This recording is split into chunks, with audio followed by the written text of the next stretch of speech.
નમસ્કાર મિત્રો, તો જે પણ વિદ્યાર્થી મિત્રો જ્ઞાન સાધના સ્કોલરશિપ 2026નું રજિસ્ટ્રેશન અને ચોઇસ ફિલિંગ બાકી રહી ગઈ છે, તેના માટે જે છે તે તારીખમાં વધારો કરવામાં આવ્યો છે. તો કેટલી તારીખ સુધી તમે ફરીથી રજિસ્ટ્રેશન અને ચોઇસ ફિલિંગ કરી શકશો, તેમજ ઘણા વિદ્યાર્થી મિત્રોની જે છે તે અપ્રુવલ નથી થયું અને ઘણા વિદ્યાર્થી મિત્રોએ જે છે તે તમારા રજિસ્ટ્રેશનમાં તમે ભૂલ કરી છે, રજિસ્ટ્રેશન અને ચોઇસ ફિલિંગમાં ખોટી માહિતી અપલોડ કરી છે. તો તેને સુધારો કેવી રીતે કરવો તેના વિશેની સંપૂર્ણ માહિતી આ વિડીયોમાં જોઈશું. સૌપ્રથમ જણાવી દઉં કે તમારી નવી તારીખ છે તે ક્યાં સુધી તમે જે છે તે ફરીથી તમારું રજિસ્ટ્રેશન કરી શકો છો. તો તમે અહીં જોઈ શકો છો કે રજિસ્ટ્રેશનની છેલ્લી તારીખ 25/5/2026 સુધી તમે જે છે તે તમારું રજિસ્ટ્રેશન કરી શકો છો. 25/5/2026 સુધી રજિસ્ટ્રેશન અને જે છે તે 26 તારીખ સુધી તમારું જે છે તે તમે ચોઇસ ફિલિંગ કરી શકશો. તો જે પણ વિદ્યાર્થી મિત્રોએ હજુ રજિસ્ટ્રેશન અને ચોઇસ ફિલિંગ ન કરી હોય તો તેના માટે તારીખમાં વધારો કરવામાં આવ્યો છે. તો તમે ધ્યાનથી તમારું રજિસ્ટ્રેશન અને ચોઇસ ફિલિંગ કરી લેજો. તેમજ ઘણા વિદ્યાર્થી મિત્રોને જે છે તે રજિસ્ટ્રેશનમાં ભૂલ પડી હતી, તો તે કેવી રીતે સુધારવી. તો ગયા વર્ષની વાત કરું તો ગયા વર્ષમાં તમારે જે રજિસ્ટ્રેશનનું ઓપ્શન આવે છે, અહીં જોઈ શકો છો કે આ સ્ટુડન્ટ રજિસ્ટ્રેશનનું ઓપ્શન આવે છે, તેના પરથી તમે એડિટનું ઓપ્શન જે છે તે આવતું હોય છે. એડિટના ઓપ્શન પરથી તમે ફરી જે છે તે રજિસ્ટ્રેશનમાં તમે તમારે જે પણ ભૂલ હોય તે સુધારી શકો છો.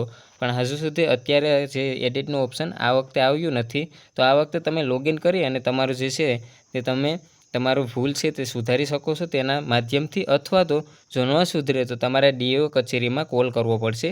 તો જ તમારું જે છે તે રજિસ્ટ્રેશનમાં તમે ભૂલ કરી હશે તે સુધરશે. તેમજ તમારું જો અપ્રુવલ ન થયું હોય તો તમે જે છે તે તમારું અપ્રુવલ ડીઓ કચેરીમાંથી, એટલે કે જિલ્લામાં ડીઓ જે કચેરી હોય છે તેના માધ્યમથી જ તમારું જે છે તે અપ્રુવલ થતું હોય છે. તો ત્યાંથી જ તમારું ટૂંક સમયમાં ન થયું હોય તો થઈ જશે.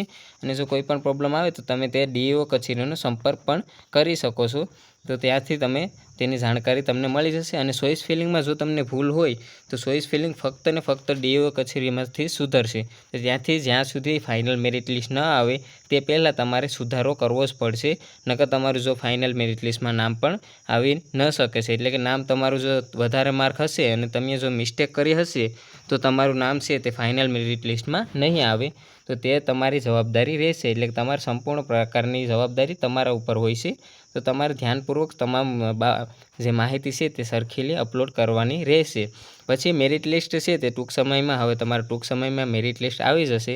તો જ્યારે પણ આવશે ત્યારે હું તમને વિડીયોના માધ્યમથી તેની જાણ કરી દઈશ. તો મારી ચેનલમાં હજુ સુધી તમે સબસ્ક્રાઈબ ન કરી હોય તો સબસ્ક્રાઈબ કરી લેજો, જેથી કરી અને જ્યારે પણ ફાઇનલ મેરિટ લિસ્ટ આવશે ત્યારે તમને હું વિડીયોના માધ્યમથી જાણ કરી દઈશ કે તમારું ફાઇનલ મેરિટ લિસ્ટ ક્યારે આવશે. અને જો કોઈ ઘણા વિદ્યાર્થી મિત્રોને અનેક બીજી પણ અલગ અલગ પ્રોબ્લેમ હોય છે, તો તમને જે પણ પ્રોબ્લેમ હોય તે તમે મને કમેન્ટમાં જણાવી દેજો, તેનો હું રિપ્લાય તેમાં આપી દઈશ. તેમજ અન્ય કોઈ પણ પ્રકારની માહિતી નવી આવશે તો ત્યારે પણ હું તમને જે છે તે વિડીયોના માધ્યમથી તમને જાણ કરી દઈશ.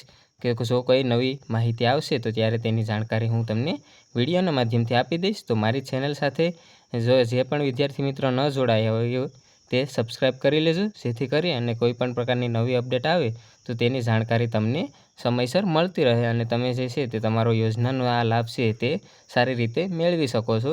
અને આગળની ઘણી પ્રોસેસ હજુ સુધી તમારે કરવાની હોય છે, આગળ પણ ઘણી આવશે. તો તે તમામની માહિતી જ્યારે પણ તેની ઓફિશિયલ માહિતી આવશે ત્યારે હું તમને સ્ટેપ બાય સ્ટેપ તમામ માહિતી જાણ કરતો રહીશ. તો તે પણ તમારે ખાસ કાળજીપૂર્વક ધ્યાન રાખવું. તો હજુ સુધી જે પણ વિદ્યાર્થી સબસ્ક્રાઈબ ન કર્યો હોય તે મારી ચેનલને સબસ્ક્રાઈબ કરી લેજો અને આ વિડીયોને તમારા મિત્ર વર્તુળને શેર કરું છું. આશા રાખું છું કે આ વિડીયો તમને મદદરૂપ થશે. ત્યાં સુધી મળીએ નવા વિડીયો સાથે. જય હિન્દ, જય ભારત.